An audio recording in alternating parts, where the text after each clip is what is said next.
In less than 10 minutes, John Nelly Kennedy managed to do what many had failed to achieve for years. He skillfully put Maxine Waters on the spot, leaving everyone in the chamber completely amazed. What began as a calm discussion about constitutional power quickly escalated into a direct confrontation about trustworthiness. Just when it looked like Waters might regain her footing, Kennedy revealed something intensely personal and shocking, leaving everyone in the room stunned. Stick around, because what he revealed about a family connection turned the entire situation on its head. The Senate Banking Committee hearing was supposed to be just another ordinary day in Washington, one packed with scripted speeches, slick sound bites, and the usual political sparring that rarely made a dent. As the session kicked off with the sound of the gavel, an unexpected buzz filled the room, hinting that something special was on the horizon. Journalists crowded the press area, ready with pens hovering over their notepads, while cameras zoomed in on the wooden table where the senators were taking their seats. The staff whispered among themselves, stealing looks at the two central figures in the unfolding scene. Maxine Waters, a veteran lawmaker known for her strong presence, was set to go head-to-head with John Kennedy, the astute Louisiana senator. His composed exterior hid a tenacity that was about to stir the atmosphere. Waters walked in with the confidence of a seasoned political veteran. Her sharp humor and decisive authority had earned her a reputation for guiding hearings her way and quieting opponents with just a glance. To her, it was simply another opportunity to wield her power, her well-known stature as a fierce consumer rights champion preceding her. Across from her was John Kennedy, sitting calmly with his attention on a pile of meticulously organized notes. For some, he seemed like an unexpected competitor, his gentle southern accent giving off a disarmingly innocent vibe. However, those who knew him well understood the unwavering determination beneath his serene demeanor. Kennedy showed up with a solid grip on constitutional law and a razor-sharp focus, set to take on Waters with a precise approach that could outmatch flashy displays. He wasn't there to put on a show or create viral content. His goal was to examine the core of Waters' long-standing views, presenting his case so clearly that there wouldn't be any room for doubt. The hearing started off as expected, with senators going through the usual routine of discussing banking rules and oversight, their words merging into the typical policy talk. But once Kennedy spoke up, the mood changed. With a calm and steady voice, he leaned towards the microphone and pierced through the background buzz. "Congresswoman Waters," he started, his Louisiana drawl giving a cozy touch to his words, "you've been passionate about boosting federal regulation in the banking sector. I have a straightforward question for you. Could you clarify the constitutional authority that allows Congress to oversee private banking the way you've suggested?" The room went silent, as this wasn't the usual kind of inquiry during these meetings, which typically featured broad criticisms or grandstanding. Kennedy's question was a real curveball, going straight to the heart of Waters' long-standing policies. It called for a straight-up answer, not dodges, and everyone in the room was on the edge of their seat, waiting to hear what Waters would say. Pushing her glasses up, Waters gave a composed smile, exuding a calm yet assured presence, like someone who has faced this kind of scrutiny time and again. "Congressman Kennedy," she replied with ease, "the power to act for the American people's benefit is a responsibility given to Congress by the Constitution.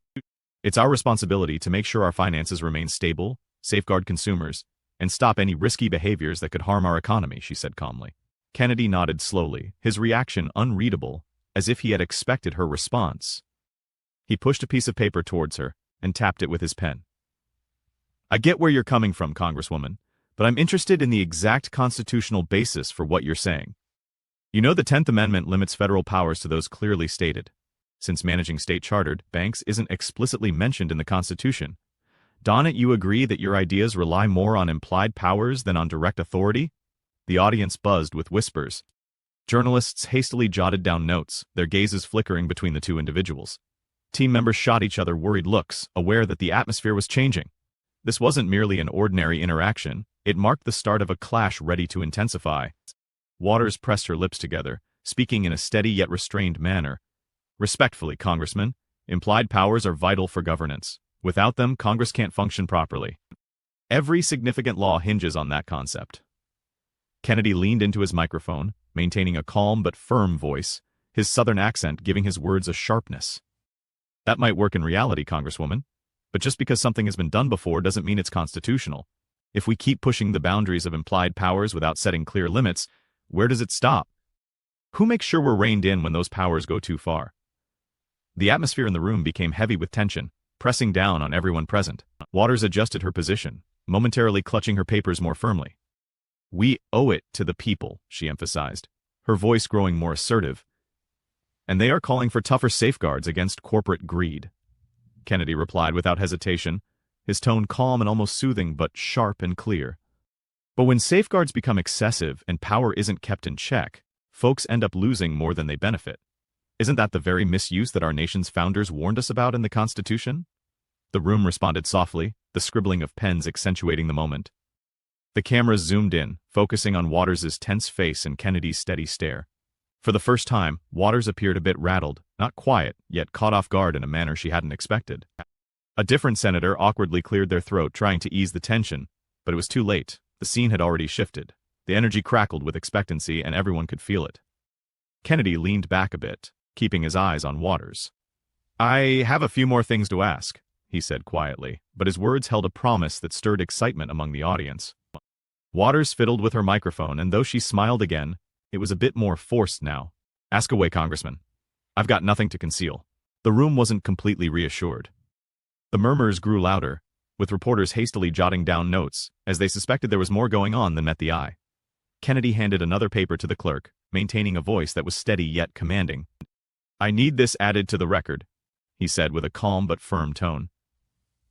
The clerk then handed out copies of the succinct 3-page brief, which referenced court decisions questioning Congress's power over state banking systems. "Ms. Waters," Kennedy went on, "in your testimony you emphasized the importance of shielding Americans from exploitative loans. However, this document highlights numerous occasions where the federal government's involvement with state-level banks was found to be unconstitutional. How do you justify those decisions while still pushing for more expansion today?" Waters frowned, skimming through the pages without lifting her gaze, her fingers pausing on the edges of the document.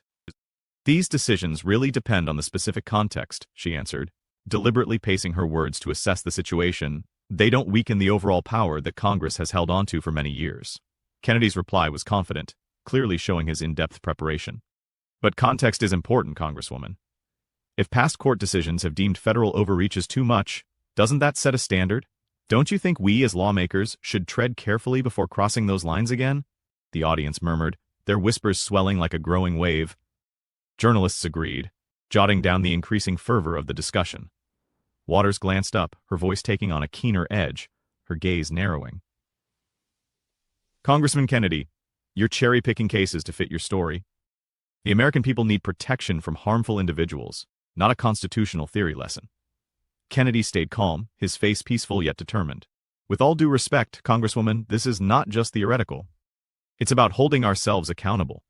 Whenever this body pushes its boundaries, there's a danger of disrupting the power balance. And that balance isn't just a concept, it's what protects our freedoms." The room went quiet, his words hanging in the air like a dense fog, resonating with the crowd. Waters edged closer, an edge in her voice. "Are you doubting this committee's integrity?" Kennedy was quick to respond, his resolve unwavering. "I'm challenging unchecked power, Congresswoman. Unchecked power leads to abuse. History has taught us what happens when those meant to oversee things start overstepping their bounds." The silence that followed was deep, with only the soft hum of cameras and the scratching sound of pens breaking it. Another senator tried to step in, clearing their throat. "Maybe it's time to continue," he began. But Kennedy cut him off, politely yet assertively. "I'm not finished." He turned his attention back to Waters, softening his tone while still delivering his words with surgical precision. "You've got a great track record of standing up to authority, and I have to commend you for that, Congresswoman. However, today I'm questioning if you're open to having that same principle directed at you. Are you able to assure us that your plans are solely motivated by what's best for the public?" Waters hesitated for a second, a pause that seemed particularly meaningful in the tense setting. Journalists caught the pause, their pens hovering in mid-sentence. People watching from home couldn't miss it either. The hint of uncertainty in Waters' eyes conveyed more than any words ever could. "My track record stands on its own," she responded confidently, though there was a faint shake in her voice. "I've always been dedicated to serving the American people." This was her answer, though not what the crowd expected. The air grew thicker with tension, suggesting there were underlying problems, which Kennedy seemed to acknowledge and was prepared to address. He leaned back with an unreadable expression, allowing the silence to speak volumes. "We'll come back to this," he murmured softly, his words resonating through the room. The room was alive with anticipation. an undercurrent of future events hanging in the atmosphere. Soft murmurs filled the space as reporters exchanged pressing glances, already crafting their upcoming headlines in their minds. Waters nervously shuffled her papers, struggling to maintain her calm demeanor, her smile faltering under the tension. The issue had evolved well past banking regulations. It had transformed into a critical clash of values. Meanwhile, Kennedy was systematically setting the stage for a showdown that could rattle the very core of the arena. The room buzzed with expectation, suggesting that groundbreaking truths were on the horizon. With every careful question Kennedy asked, the looming showdown became more electrifying, drawing everyone's attention to the duo at the heart of the situation. The charged atmosphere made each word echo even more powerfully. Kennedy leaned in closer to his microphone, keeping his voice even and deliberate. Congresswoman Waters, you dismissed worries about financial connections as exaggerated. In a steady voice, his words grew more precise and deliberate. Congresswoman Waters, you've minimized worries about financial connections, calling them exaggerated. Yet, various documents show continued relationships between your office and groups influenced by your committee's decisions. How can you assure the public that these ties don't affect your impartiality? Waters immediately looked up, responding swiftly with a sharp reply. Those claims have no merit. I won't let baseless accusations tarnish my decades of dedication. Kennedy remained firm. This isn't just gossip, Congresswoman. It's information accessible to the public, and our voters deserve to be assured that laws aren't being decided in secret meetings. The crowd responded audibly, whispers spreading throughout the room. Reporters were hastily jotting down notes, quietly exchanging potential headlines. Waters' tone became more intense. I've spent my life fighting against corporate greed. Saying anything different disrespects both me and the people I stand for. Undeterred, Kennedy maintained his composure, his cool attitude contrasting with Waters' growing passion, and his southern accent adding a touch of sagacity to his direct challenge. If that's the case, being open should prove you're right, not be seen as a threat, don't you agree? The tension dispersed. Waters gently tapped the table with her palm. I'm not here to be questioned. The room collectively drew a sharp breath. It was rare for Waters to get upset, especially since she was known for keeping her cool. Kennedy kept his voice steady, letting the soothing tone of his words highlight the difference from her sudden flare-up. Ma'am, Kennedy said in a steady tone, we're not in court here, but accountability isn't up for debate.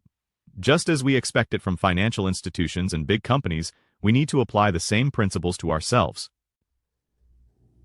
His statement resonated with the authority of a judge's gavel, accompanied by a brief, heavy silence, only broken by the clicking of cameras capturing the scene. Waters leaned in, eyes alight with intensity. And who keeps you in check? She pressed. Who questions your motives? Kennedy stayed undisturbed. The very same people who keep you accountable, the citizens we both work for, they keep a close eye on what we do, paying attention not just to what we say, but how we respond when we're put to the test. Trust is built on that foundation. The room buzzed with energy once more, with some people leaning in, almost in disbelief at the intensity of the exchange. Waters tried to pull herself together, aiming to keep her cool. I have never broken that trust, she asserted. Kennedy responded quietly but with great clarity. If that's true, the truth doesn't need defending. His words hung in the air, deep and consuming. Waters' face became more resolute, gripping the table tighter as she endured the intense gaze. Even though she had been through numerous hearings in the past, this one seemed different, hitting harder and revealing weaknesses in her otherwise impenetrable defense. As the exchange intensified, the room grew almost silent, with the rustling of papers nearly ceasing. Waters sat stiffly, her jaw clenched, as Kennedy calmly readied his next calculated maneuver, maintaining the steady composure he'd shown all along. Kennedy spoke to her with a more confident and assertive tone. Congresswoman Waters, you've highlighted your lengthy career in public service, and no one questions your years of commitment. Sure thing. Being in public service for a long time doesn't mean you're above being held responsible. In fact, it asks for even greater accountability. Waters attempted to project confidence with a smile, saying, I have nothing to hide. Kennedy paused to let that statement resonate, then moved on. All right, let's talk about influence. I'm not referring to any theoretical concepts, but to tangible, real-world impact. People want not just policies, but also assurance that their leaders are making decisions without any personal agendas. Waters squinted. Are you doubting my honesty once more? Kennedy met her gaze head-on. I'm looking into whether the line between serving the public and personal benefits is always clear, especially when committee members could profit financially from the decisions we make here.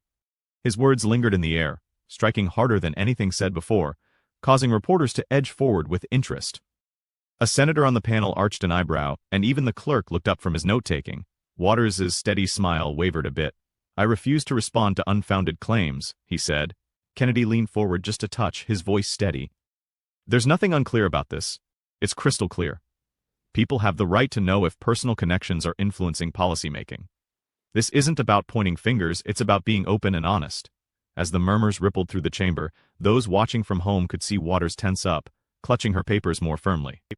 "Family," she said firmly, "isn't what we're talking about here. My family's got nothing to do with my track record." Kennedy replied with precision. "Our families shape who we are, Congresswoman. But when money and politics mix, people deserve to know what's happening. Trust in this institution isn't just about our actions, it's about who gains from them too." A tense silence filled the room. This was on purpose.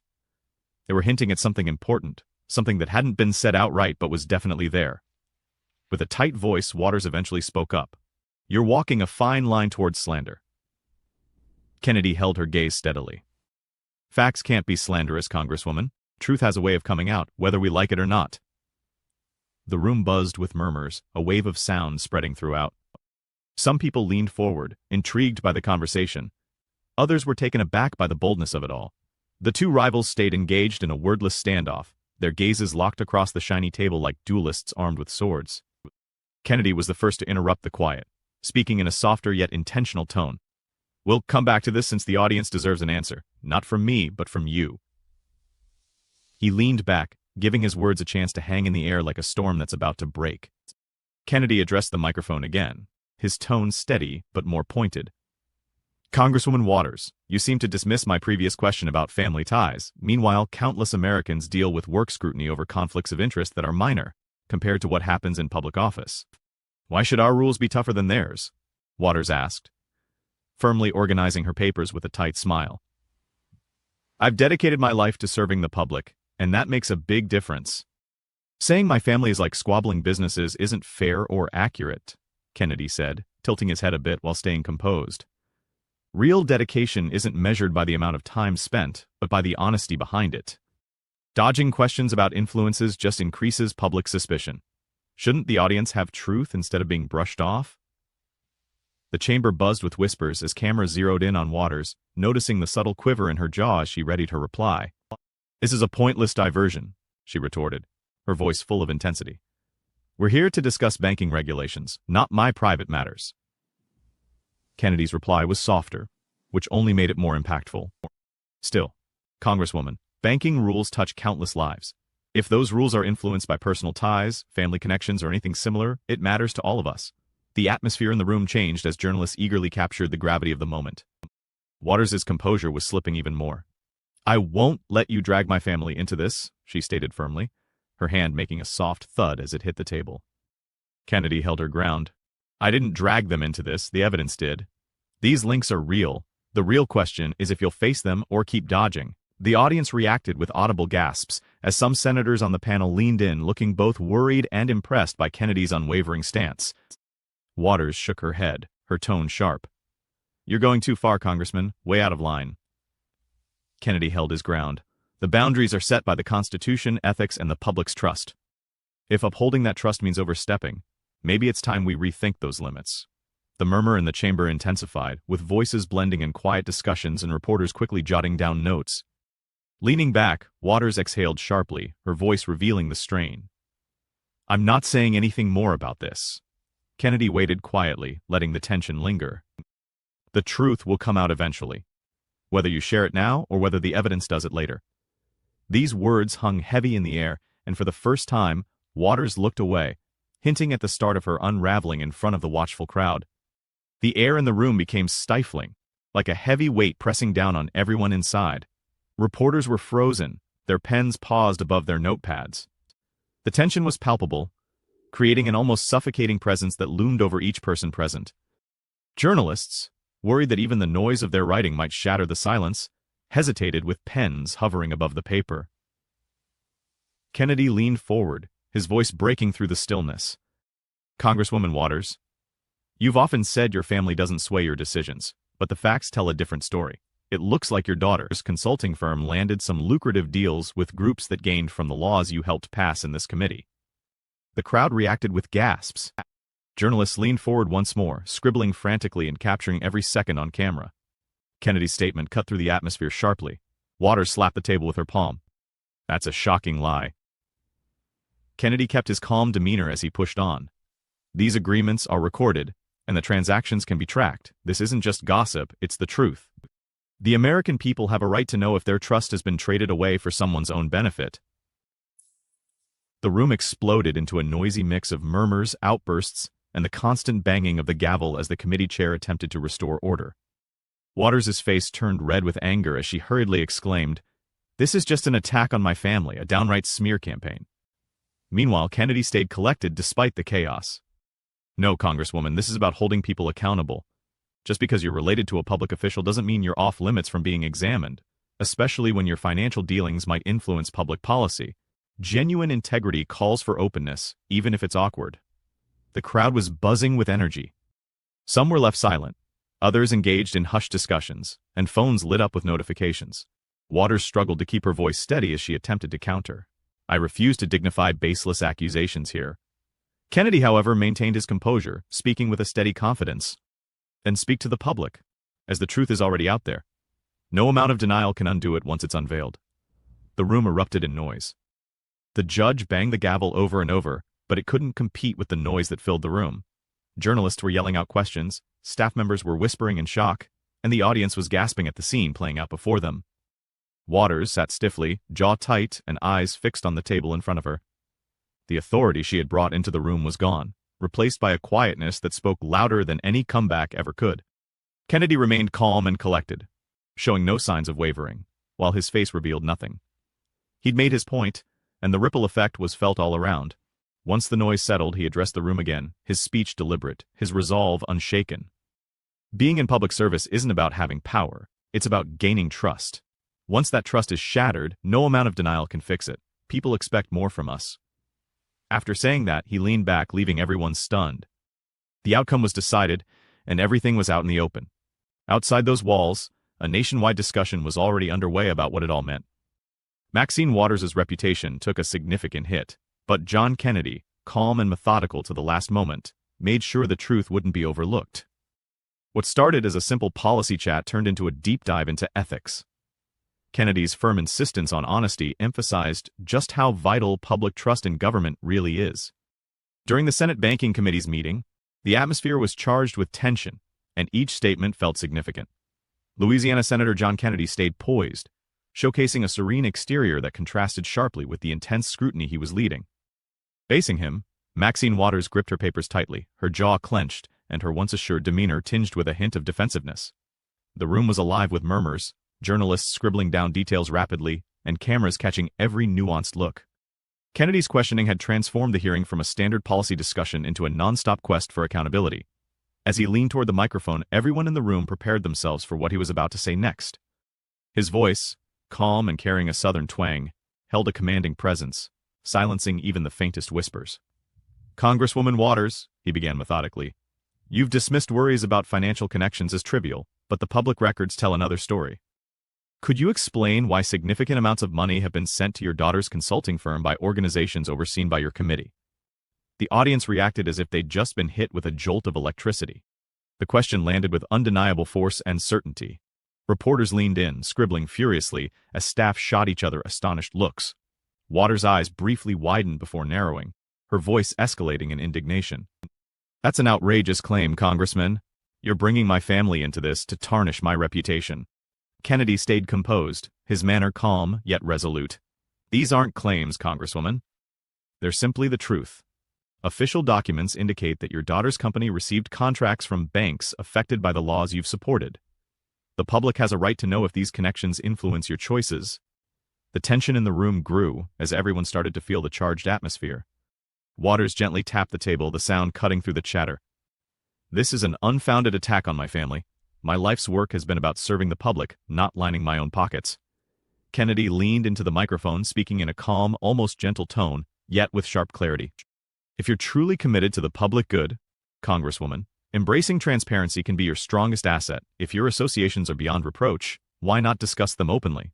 Why allow doubt to take root in people's minds? Kennedy's words hung heavily in the air as silence enveloped the room. Waters turned crimson as she lost her cool. "I'm not going to dignify that with a response," she retorted, her voice strained. "You're making up a controversy out of thin air." Kennedy stood firm.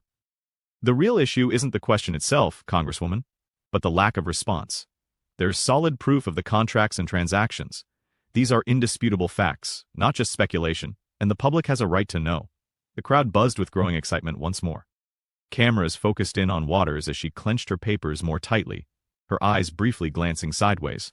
The committee chair banged the gavel, trying to restore order, but the intense energy in the room was unstoppable.